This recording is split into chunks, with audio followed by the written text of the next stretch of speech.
तेरे वादे सारे ओ तोड़ निभावी गल्लां इश्क दी कीतियां संग रातां कटियां ओ भुल ना जावी मैनू छड्ड ना जावी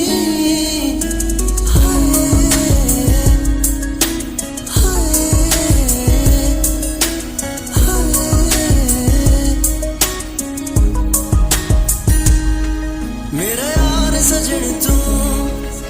दिलदार सजन तू मैनू कोल लुका ले गल सीने ला ले घर आजा माही फिर ना जा माही तेरे तरले पावा तेनू किंज समझावा एक वारी आजा घर फेरा पाजा कोई लब के लिया दे मेरे दिल दा रांझा रब तेरी खुदाई मैं देवा दुआई उस वेख दिल नू मेरी कदर